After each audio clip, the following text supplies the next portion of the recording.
भारत के एक निजी अस्पताल में एक दर्दनाक घटना घटी। एक आदमी ने अपनी पत्नी के ऑपरेशन के लिए पैसे जमा किए ही थे कि तभी अस्पताल के स्टाफ ने उसे बताया, आपकी पत्नी तो कल रात ही मर चुकी थी। आदमी और उसकी बेटी पूरी रात अस्पताल में ही थे, लेकिन किसी ने उन्हें यह खबर तक नहीं दी। इसके बजाय बार बार उससे पैसे मांगे जाते रहे। जब आदमी ने सवाल किया तो स्टाफ का जवाब था, ऐसे लोग अगर पहले ही बता दिए जाएं तो पैसे कौन देगा। सोचिए कैसी निर्लज्जता। उसी अस्पताल में एक गर्भवती महिला डॉक्टर से कहती है, मैं सामान्य प्रसव चाहती हूँ ताकि बच्चे को तकलीफ न हो। लेकिन डॉक्टर का उत्तर सुनकर हर कोई हैरान रह गया। अगर सब नॉर्मल डिलीवरी करने लगें तो हमें कमाई कहाँ से होगी, सी सेक्शन ही होगा। ये दोनों घटनाएं वहां मौजूद एक आदमी जाब्बार ने देख ली। उसने ठान लिया कि अब इस अस्पताल को सबक सिखाना होगा। वो गया और गरीब बस्ती से एक ताजा लाश खरीद लाया। लाश को अस्पताल ले जाकर बोला, ये मेरे पिता हैं, 5वीं मंजिल से गिरे हैं, इन्हें किसी भी हाल में बचाना होगा। डॉक्टरों ने जांच की, साफ था कि लाश ठंडी पड़ चुकी है। फिर भी नाटक शुरू हुआ। पहले एक डॉक्टर बाहर आकर बोला,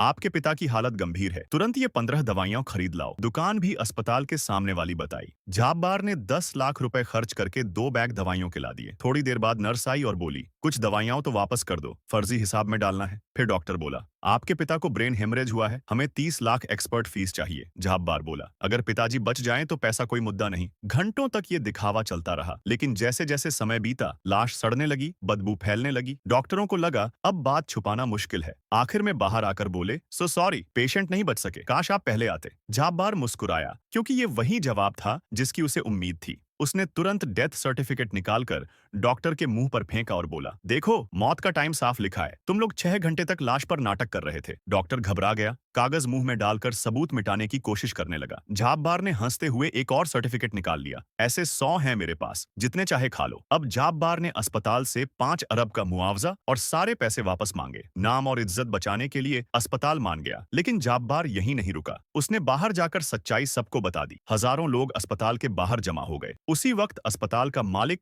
एक बिगड़ैल अमीरजादा, कार से उतरा। उसने पिस्तौल निकालकर सबको डराने की कोशिश की, लेकिन सामने लोग थे जिन्होंने अपने प्रिय खो दिए थे। उन्होंने उस पर टूटकर हमला किया। बारिश की तरह मुक्के पड़े और एक गोली की आवाज के साथ उसका अंत हो गया। ये खबर उसके पिता पाटिल तक पहुंची। उसने सीसीटीवी देखा और हैरान रह गया, ये तो वही आदमी है जाब्बार, पर मैं तो उसे 5 साल पहले मरवा चुका था। और फिर कहानी पहुंचती है 5 साल पीछे। जाब्बार की पत्नी और बच्चा एक हादसे में मारे गए थे। कारण पाटिल का बनाया वो बिल्डिंग प्रोजेक्ट जो असल में दलदल पर बना था। 212 लोग मारे गए। जाब्बार ने सबूत इकट्ठे किए, लेकिन पैसे और पावर से खरीदी हुई सरकार ने उसकी एक न सुनी। आखिर में पाटिल ने उसे मरवा दिया और लाश फेंक दी, लेकिन किस्मत से जाब्बार बच गया। स्टूडेंट्स ने उसे रेस्क्यू किया, वहीं उसने नई जिंदगी शुरू की। जाब्बार ने शिक्षक बनकर उन छात्रों के साथ मिलकर भ्रष्टाचार के खिलाफ जंग छेड़ी। एक एक कर उसने भ्रष्ट नेताओं को उठाकर फांसी पर लटकाना शुरू किया। सीने पर उनके अपराधों की पूरी फाइल लटकाकर जनता उसे भगवान जैसा नायक मानने लगी। सरकार ने उसे आतंकी और वांटेड अपराधी घोषित कर दिया। आखिरकार जाब्बार का अंतिम निशाना बना वही पाटिल। उसके जन्मदिन पर